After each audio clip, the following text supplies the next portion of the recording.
My son-in-law showed up at my door on Christmas afternoon, drunk, and said, "Where's our check? You always give us money for Christmas." I was hosting a small gathering. Friends from church. He pushed past me into the house. "Sarah said you were being weird this year. Just give us the money and we'll leave." Every year for 15 years, I'd given them $5,000 for Christmas. This year, I donated it to the food bank instead.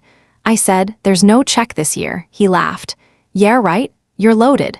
Stop being cheap." My friend Margaret stood up. "Sir, you need to leave." He ignored her, walked to my desk, started opening drawers looking for a checkbook.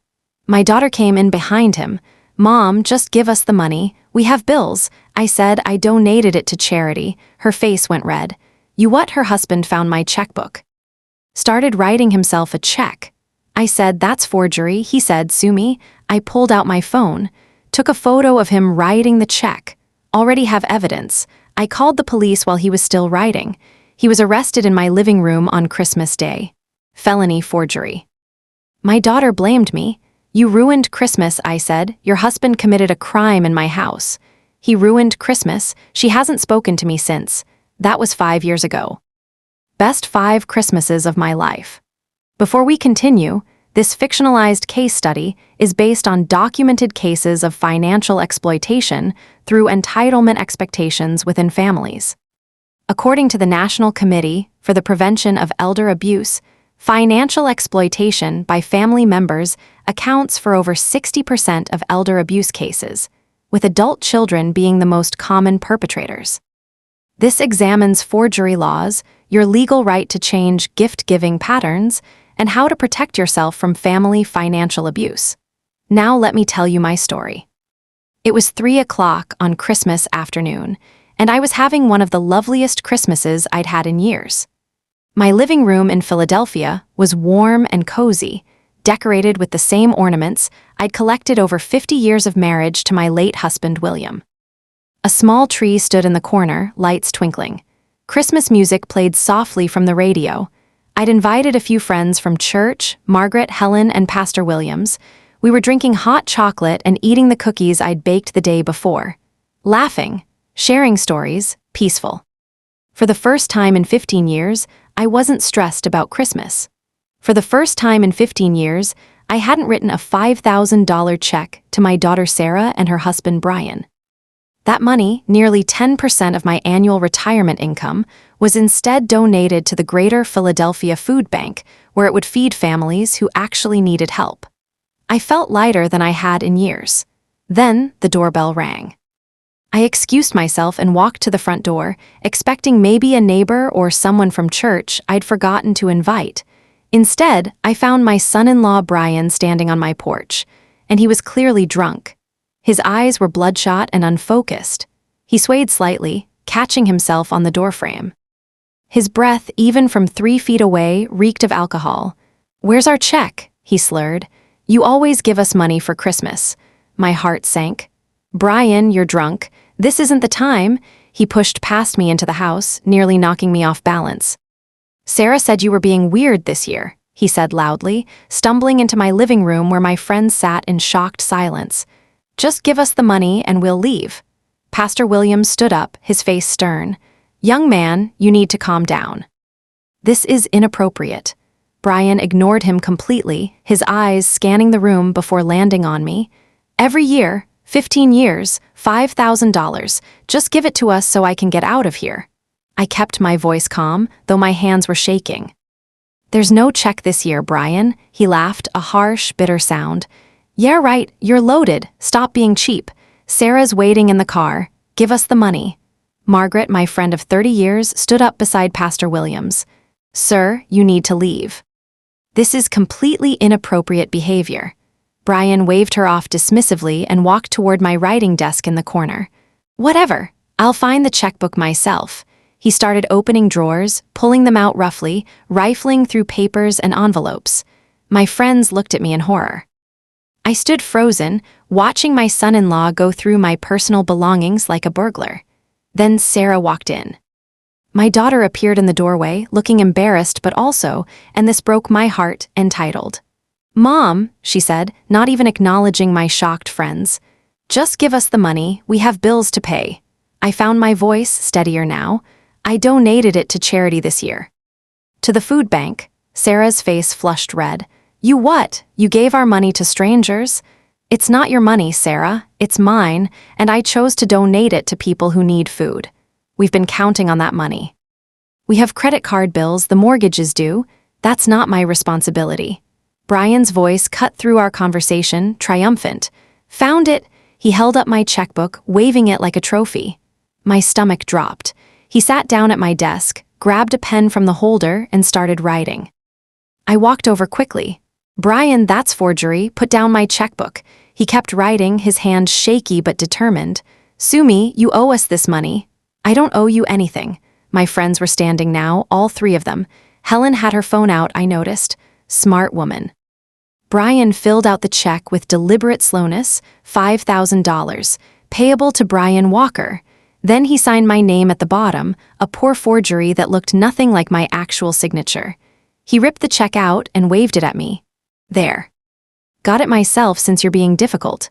I pulled out my phone and took a clear photograph of Brian holding the forged check. The image was perfect. His face, the check, the obvious forgery of my signature. I have evidence now, I said quietly. Brian laughed. Evidence of what?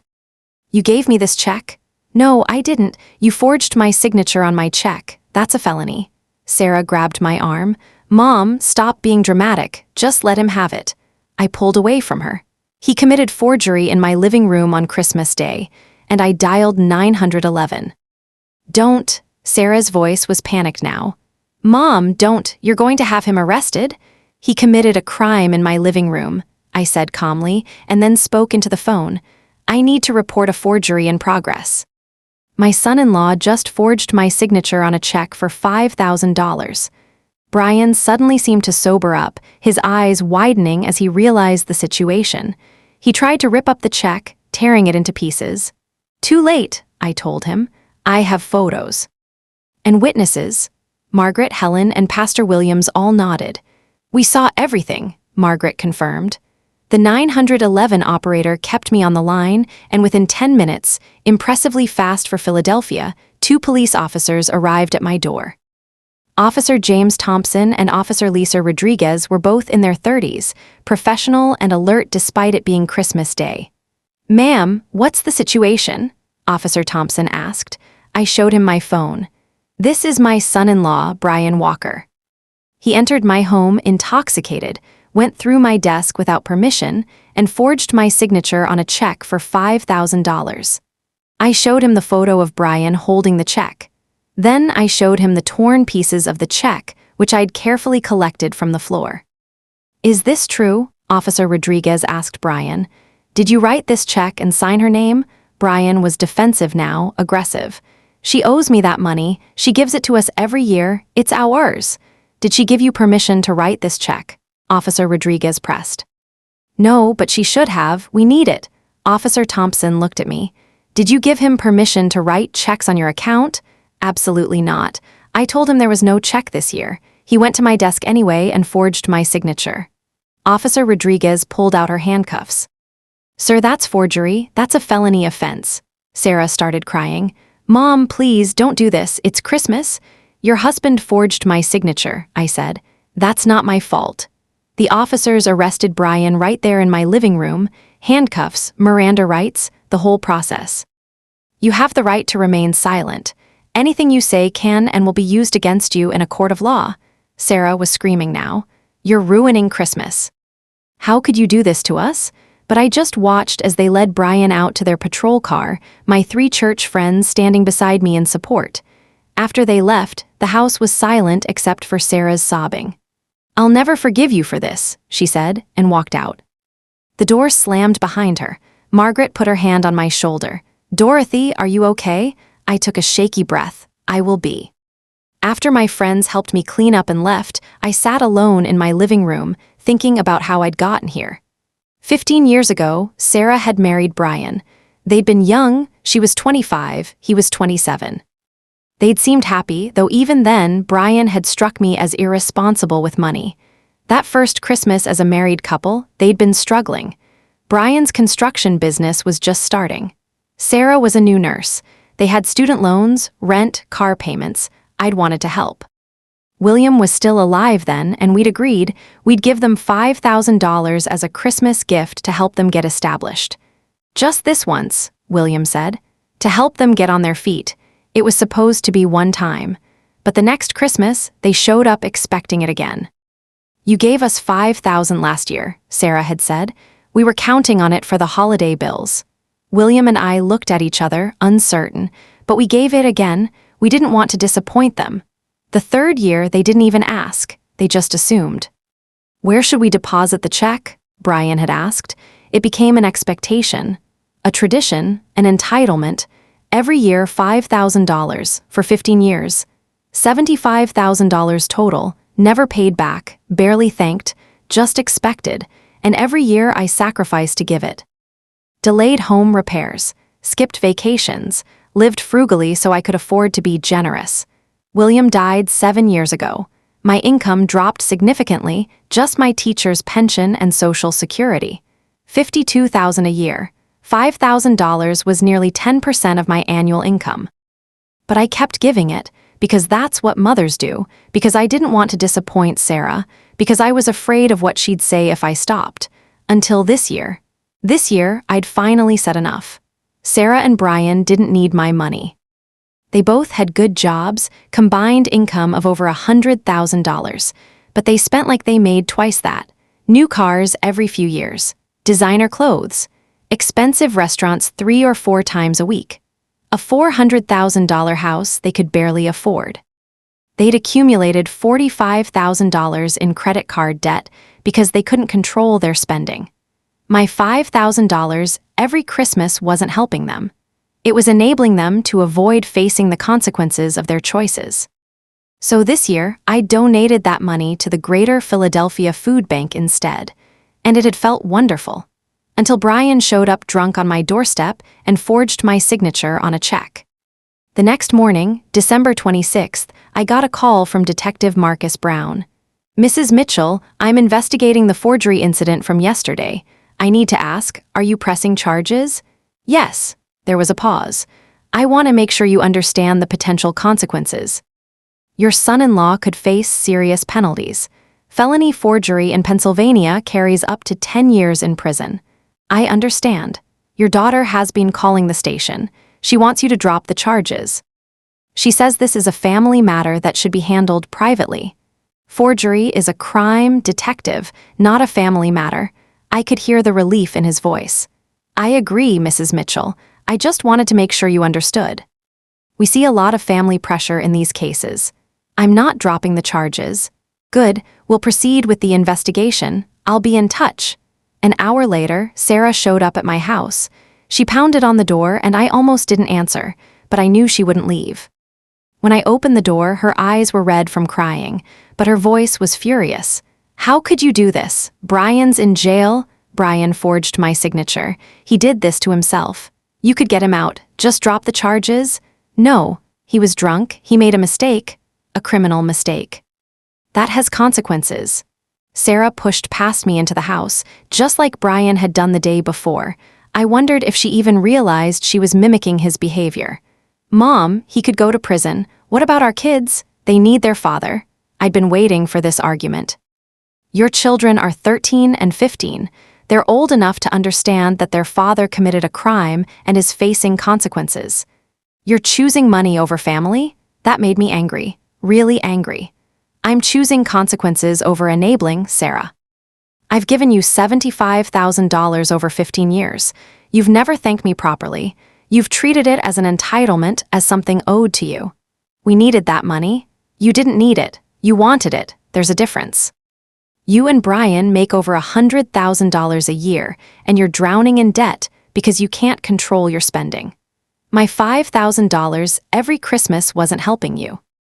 It was letting you avoid responsibility for your choices. So you thought the solution was to have my husband arrested? The solution was to stop giving you money you didn't appreciate. Brian's arrest is a consequence of his choice to commit forgery when he didn't get what he wanted. Sarah stared at me, tears streaming down her face. I'll never forgive you for this. That's your choice, Sarah. But I'm not dropping the charges. She left, slamming the door so hard a picture fell off the wall. Over the next few days, Sarah launched a campaign to get me to drop the charges. She called every family member we had. My sister Ruth called. "Dorothy, maybe you're being too harsh. It was Christmas and Brian was drunk." "Maybe just let it go? He committed felony forgery, Ruth. But he's family. That doesn't give him the right to forge my signature and steal my money." Sarah's brother Michael, my son, called next. "Mom, Sarah says you had Brian arrested. What happened?" I explained everything. The 15 years of gifts, the decision to donate to charity instead, Brian showing up drunk and forging a check. Michael was quiet for a moment. "Wow, Brian actually forged a check?" "Yes, I have photos and 3 witnesses." "Then you're absolutely right to press charges." "That's insane." Relief washed over me. "Thank you for understanding." Sarah's been calling me crying, "But Mom, this isn't your fault." Brian crossed a serious line, and honestly, you've been way too generous with them for years. They've been taking advantage. Not everyone agreed with Michael. My sister Ruth kept calling, trying to convince me to handle it as a family. Some cousins took Sarah's side, saying I was being vindictive, but others supported me. Michael, of course, my best friend Margaret. Pastor Williams called to check on me and assured me I'd done the right thing. I stood firm. I've enabled their financial irresponsibility for 15 years. It stops now. A week after the arrest, I met with my attorney, Patricia Johnson. Patricia was a smart, no-nonsense black woman in her mid-50s who specialized in estate planning and elder law. I'd worked with her when William died, and I trusted her completely. She reviewed my financial records with a critical eye. "You've given them $75,000 over 15 years?" "Yes, and they've never paid any of it back. It was always framed as gifts, not loans." But they started treating it as mandatory, like I owed it to them. Patricia made notes, shaking her head. "Let me make sure I understand the full picture. What's your annual income?" $52,000. Teacher's pension plus Social Security. And you were giving them $5,000 every Christmas? "Yes, that's almost 10% of your annual income." "I know." Patricia pulled up a calculator. "Over 15 years, you sacrificed $75,000. Money you could have used for your own needs, your own comfort, your own retirement security." She pulled out more documents. "What's Sarah and Brian's combined income?" "Brian makes $65,000 as a construction manager. Sarah makes $60,000 as a nurse. So about $125,000 combined." Patricia's eyebrows went up. "They make more than twice what you make, and you were giving them $5,000 every year?" "Yes." "Why?" It was a simple question, but I didn't have a good answer. I wanted to help them. I thought I was being a good mother. Patricia's voice was gentle but firm. "Dorothy, helping adult children means teaching them to manage their own finances. What you were doing was enabling them to avoid the consequences of their poor choices." She pulled up Sarah and Brian's financial records, information that had become available through the criminal investigation. "Look at this. They buy new cars every 3 years. They spend $400 a month on restaurants. They have a closet full of designer clothes.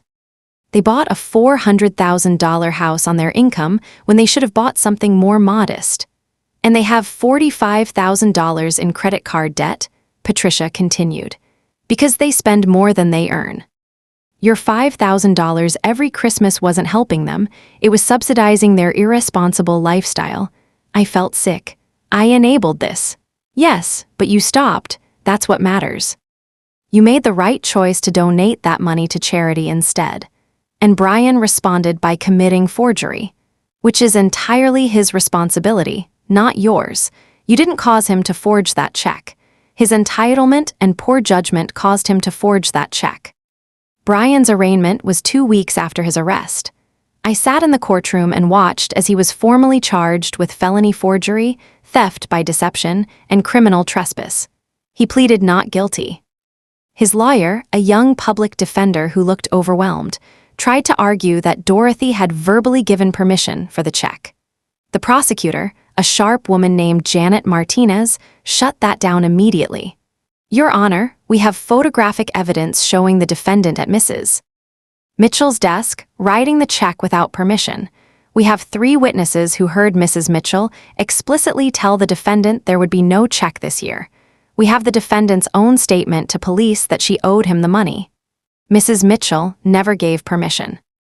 The defendant took it upon himself to forge her signature. The judge set bail at $10,000. Sarah posted it using their credit cards, going deeper into debt to free Brian. Over the next few months, Brian's lawyer tried to negotiate a plea deal. He wanted me to agree to lesser charges, misdemeanor instead of felony, probation instead of prison time. I refused. He committed felony forgery, I told the prosecutor. He should be charged appropriately. Janet looked at me with something like admiration. Mrs. Mitchell, most families want to go easy on relatives in these situations. Most families probably haven't given $75,000 only to be robbed. Point taken. The case went to trial.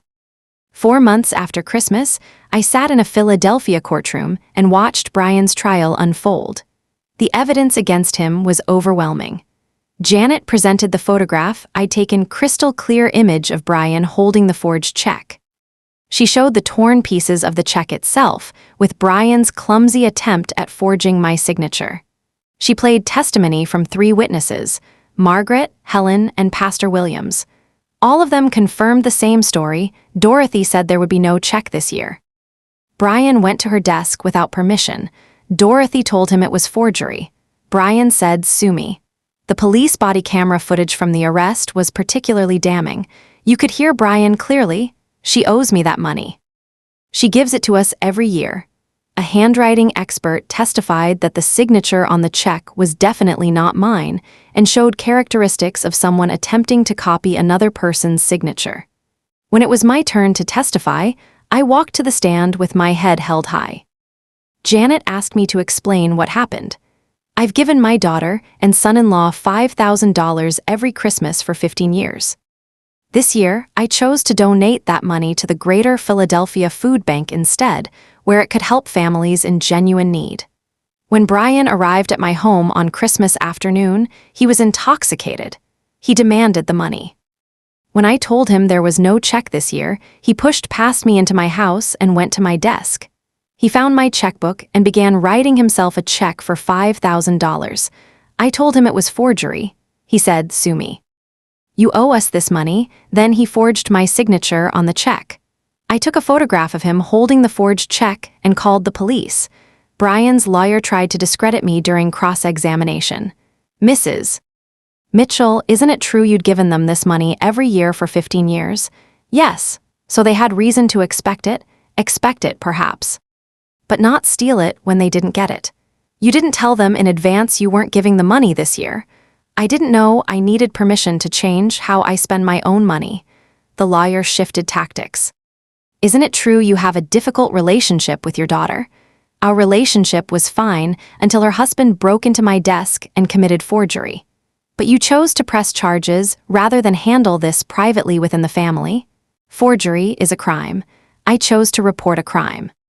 "That's not vindictive, that's appropriate." The lawyer had nothing else. Brian took the stand in his own defense. It was a disaster. He tried to claim he was too drunk to form criminal intent. Janet destroyed him. "Mr. Walker, you were sober enough to locate Mrs. Mitchell's desk, find her checkbook, write a check for exactly $5,000, the amount you expected, and attempt to forge her signature. You knew exactly what you were doing. You told police officers that Mrs. Mitchell owed you the money. That shows you understood you didn't have permission.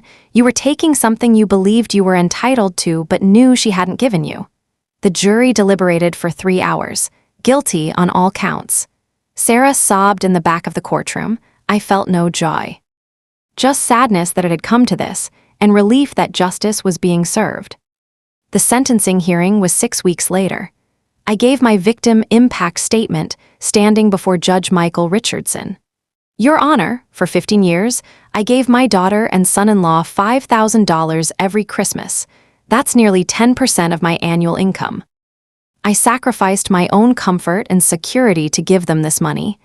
I did it because I thought I was helping them. I thought I was being a good mother. But they never appreciated it. They treated it as an entitlement, as something owed to them. This year, I chose to donate that money to the Greater Philadelphia Food Bank, where it could feed families in genuine need. My son-in-law's response was to come to my home drunk on Christmas Day, push past me, rifle through my desk, and forge my signature on a check for $5,000. He committed this crime in front of 3 of my church friends. He showed no remorse. When I told him it was forgery, he said, "Sue me." I want consequences, not to be vindictive, but because his behavior was criminal and needs to stop. Because adult children need to learn they cannot treat their parents' money as their own. Because forgery is a serious crime regardless of who commits it. Brian's lawyer asked for leniency. "Your Honor, Mr. Walker is a first-time offender. He has 2 children who need their father. He was intoxicated. He made a terrible mistake, but prison would devastate his family." Judge Richardson was unmoved. "Mr. Walker, you committed felony forgery. You entered your mother-in-law's home, went through her personal belongings without permission, and forged her signature on a check for $5,000. You did this after she clearly told you there would be no gift this year. You did it while intoxicated, which shows poor judgment compounded by substance abuse. Your sense of entitlement to her money she had generously given you for 15 years, does not excuse criminal behavior. On the charge of felony forgery, 18 months in state prison. On theft by deception, 12 months. Concurrent, on criminal trespass, 6 months concurrent. Total sentence, 18 months in the Pennsylvania Department of Corrections. Additionally, 3 years of probation upon release, $5,000 in restitution to Mrs. Mitchell, and mandatory financial counseling as a condition of probation. This court takes financial crimes against the elderly seriously, even when committed by family members. Perhaps especially when committed by family members who are supposed to protect their elders, not exploit them. Sarah stood up in the courtroom, crying hysterically. "I hope you're happy. You destroyed our family." Judge Richardson's voice was stern. "Ma'am, your husband destroyed your family when he committed forgery against his mother-in-law. Bailiff, please escort her out if she can't control herself." Sarah left on her own, sobbing. Brian was taken into custody immediately to begin his sentence. And I went home to my quiet house, feeling sadder but more at peace than I'd felt in 15 years. Sarah cut off all contact with me after the sentencing. She blocked my number, blocked me on Facebook and Instagram, wouldn't answer emails. She told the extended family I'd chosen money over family and destroyed her life. Some family members believed her. My sister Ruth stopped talking to me. A few cousins took Sarah's side, but others understood. My son Michael called me regularly. "Mom, you did the right thing. Sarah and Brian have been taking advantage of you for years. This needed to happen." "I tried talking to Sarah about it once," he said, "about how much you were giving them. She said Mom can afford it, like your money was already hers." Margaret, Helen, and Pastor Williams from church were unfailingly supportive. "You showed incredible strength," Pastor Williams told me. "It's hard to set boundaries with our children, but sometimes it's necessary." The first Christmas without Sarah was hard. I thought about my grandchildren, teenagers now who I barely knew because Sarah had kept them at a distance over the years. But it was also the first Christmas in 15 years without stress. Without budgeting for a $5,000 check I couldn't afford, without the weight of expectation and entitlement, I donated $5,000 to the women's shelter, and it felt good. The second Christmas, I donated to the homeless shelter. The third, to a scholarship fund. The fourth, back to the food bank. The fifth, to the church building fund. $25,000 over 5 years, all of it going to help people who actually needed it and appreciated it. I missed Sarah. I missed what our relationship could have been. But I didn't miss the person she'd become when money was involved. And I finally had peace.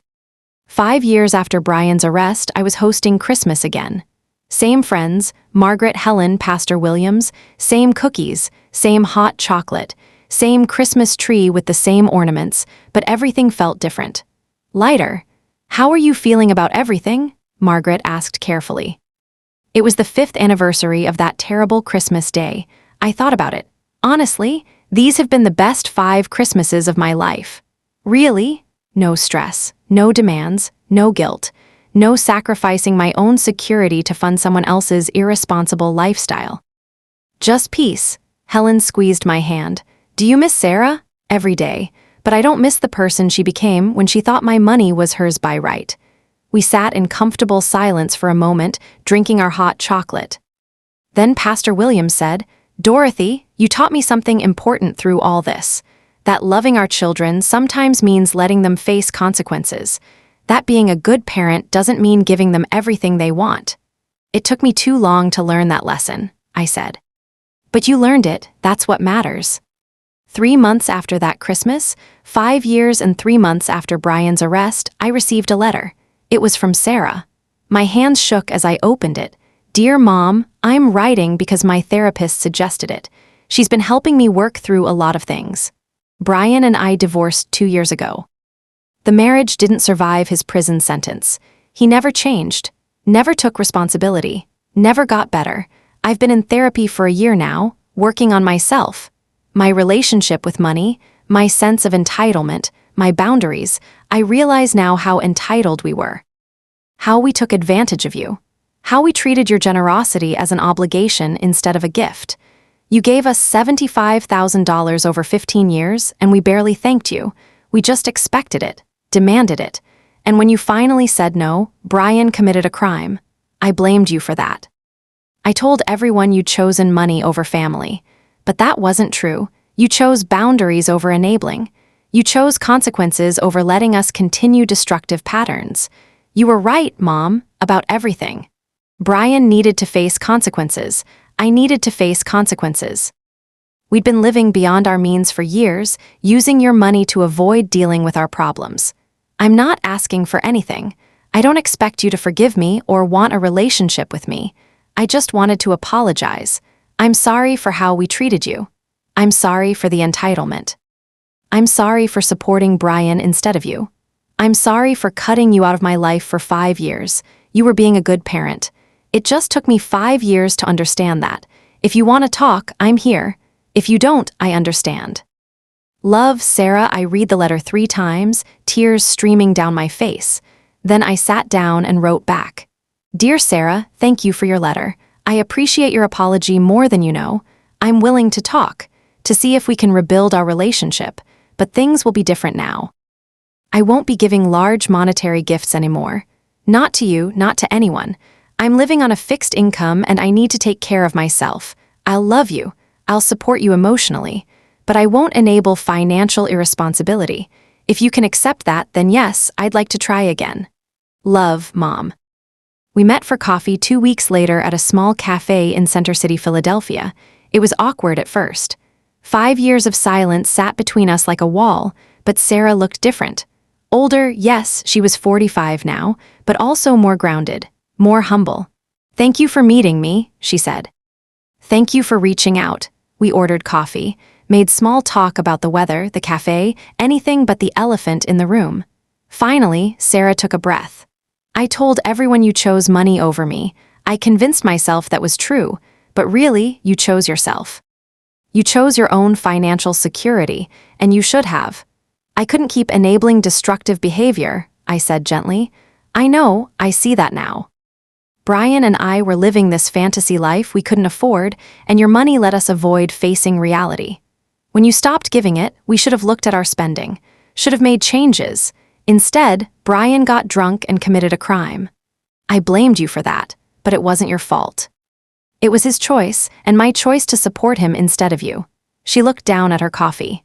I've lost 5 years with you because I was too proud to admit you were right. We have time now, I said. If you want it. I do. I've been working on my relationship with money, with entitlement. With understanding the difference between gifts and obligations. That's good, Sarah. I'm proud of you. I don't want your money, Mom. I just want my mother back. We talked for 2 hours, about her divorce, about my grandchildren, who she'd kept from me for 5 years, about her therapy and her realizations, about how she was living more simply now, smaller house, reasonable car, budget that actually balanced, about how she was teaching her children about money management, about not expecting things from others, about earning what you have. I'm trying to break the cycle, she said, so they don't grow up entitled like I was.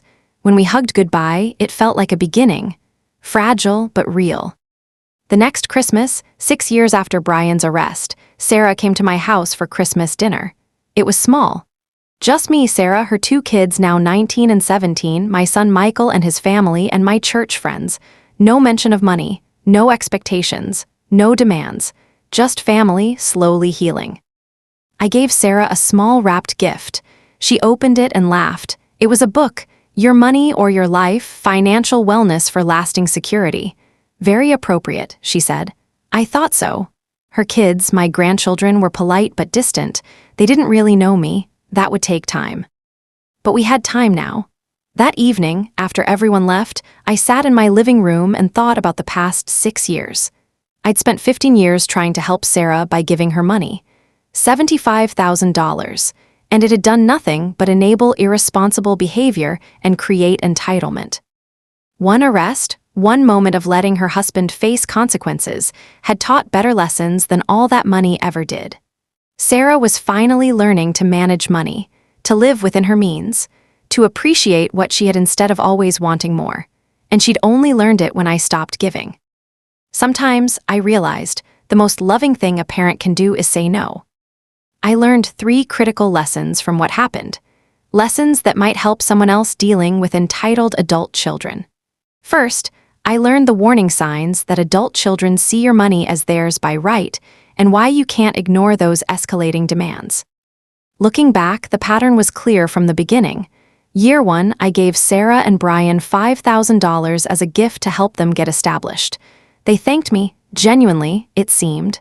Year 2, they showed up expecting it. You gave us $5,000 last year. We were counting on it. That was the first warning sign, expectation replacing gratitude. By year 3, they didn't even ask, they just assumed. Where should we deposit the check? Warning sign 2, entitlement replacing requests. Over the years, their language shifted from thank you for the gift to we need the money to eventually you owe us this. Warning sign 3, obligation replacing appreciation. They started planning their finances around my gift. Making purchases in November because mom's check will cover it in December. Warning sign 4, dependence on your money for their lifestyle. They never asked about my financial situation, never wondered if I could afford to give $5,000. Never considered that I was sacrificing my own security. Warning sign 5, complete disregard for your financial well-being. And when I finally stopped giving, Brian's immediate response was to commit forgery. To take the money he felt entitled to, regardless of my wishes. Warning sign 6, escalation to criminal behavior when money is refused. According to the National Committee for the Prevention of Elder Abuse, these patterns are textbook financial exploitation, adult children treating parental gifts as mandatory payments. Escalating demands over time. Planning their own finances around expected gifts or loans. Showing no appreciation or concern for the parent's financial situation. Aggressive or criminal behavior when money is refused. If you see these patterns, stop immediately. Don't give more money, even if they beg or threaten. Don't justify or explain your decision. No is a complete sentence. Document everything if they escalate to threats or intimidation. Call police if they commit crimes: theft, forgery, fraud. Accept that they may cut contact. That's their choice, not your fault. Second, I learned your legal right to stop giving money at any time for any reason, and why understanding this right is empowering. When Sarah hired a lawyer to sue me, claiming I'd created a verbal contract by giving them money every year, I was terrified. Could she actually win? Did I legally owe them money because I'd given it before? My attorney Patricia set me straight immediately. Gifts are voluntary, Dorothy. No one can sue you for stopping giving gifts. Here's what I learned about the law: gifts are voluntary transfers. You choose to give them. The recipient has no legal right to receive them. Repeated gifts don't create contracts. Even if you give someone money every year for decades, they can't sue you when you stop. You can change your mind about gifts for any reason. You don't need to justify or explain. I don't want to is a sufficient reason. Recipients can't claim financial harm from stopped gifts. If they plan their finances around your gifts, that's their poor planning, not your legal obligation. Family relationships don't create financial obligations to adult children. You're not legally required to support adult children unless they are disabled and dependent. Sarah's lawsuit was dismissed within weeks. The judge actually lectured her lawyer for bringing such a frivolous case. Gifts are voluntary. Mrs. Mitchell has no obligation to continue giving money to her adult daughter. This case has no merit. Know your rights. Your money is yours. You earned it. You get to decide how to spend it. You can stop giving money to family members at any time. You don't owe anyone, including adult children, an explanation for your financial decisions. Past generosity doesn't create future obligations. No one can successfully sue you for stopping voluntary gifts. If someone tries to intimidate you financially, document it and consider reporting to authorities. This knowledge gave me the courage to stand firm. I wasn't being mean. I wasn't being vindictive. I was exercising my legal right to control my own money. Third, I learned how to set financial boundaries with entitled family members and why those boundaries are essential for healthy relationships. For 15 years, I had no boundaries. Sarah and Brian asked for money, and I gave it, every time, without question. I thought that made me a good mother. I thought that's what love looked like, but I was wrong. Love without boundaries isn't love, it's enabling. It allows destructive behavior to continue without consequences. Here's what I learned about setting financial boundaries. Start with a clear decision. I decided to stop giving Sarah and Brian money. Not reduce it, not negotiate, just stop. Clear decisions are easier to maintain than fuzzy ones. Don't justify or explain extensively. When Brian demanded the money, I said simply, "There's no check this year." I donated it to charity. That's all the explanation I owed. Expect pushback and hold firm. Sarah cried. Brian got angry. Family members pressured me, but I held my boundary. Don't negotiate or compromise. Boundaries aren't starting points for negotiation. They're firm lines. If I'd said, "Okay, I'll give you 2,000 instead of 5, the boundary would be meaningless. Except that some people will cut contact. Sarah didn't speak to me for 5 years. That hurt, but it was her choice, not my fault. Don't let guilt manipulate you. They tried, "What about your grandchildren? It's Christmas. We'll lose our house," but their problems weren't my responsibility. Document if they escalate. When Brian forged the check, I photographed it. When Sarah threatened legal action, I saved everything. Documentation protects you. Get support. My church friends, my son Michael, and my attorney all supported my boundary. Support makes it easier to hold firm. Know that healthy people respect boundaries. Sarah couldn't respect my financial boundaries while she was entitled and irresponsible. Now, after therapy and growth, she can. That's the difference. Setting boundaries isn't mean. It's necessary, it's healthy, it's loving for both people. If I'd set these boundaries 15 years ago, I would have saved $75,000, and Sarah might have learned financial responsibility much sooner. Better late than never. For comprehensive resources on financial exploitation by family members, elder abuse prevention, and setting healthy boundaries, see the information below. Choose boundaries over enabling. Choose consequences over protecting adult children from their choices. Choose your own financial security over guilt. Because I'm standing here today, 6 years later, with a healed relationship with my daughter, only because I finally set boundaries. Because I said no and meant it. Because I let her husband face consequences for forgery instead of protecting him. Brian thought I was too old, too weak, too guilty to press charges. He thought being family meant he could commit crimes without consequences. He spent 18 months in prison learning otherwise. And Sarah spent 5 years learning that her mother's love didn't come with an ATM card attached. I'm Dorothy Mitchell. I'm 78 years old now, and I've had 6 of the most peaceful Christmases of my life since I stopped trying to buy my daughter's love with money I couldn't afford to give. Those were the best 5 Christmases of my life. Not because I was happy about the estrangement, but because I finally stopped enabling entitled behavior.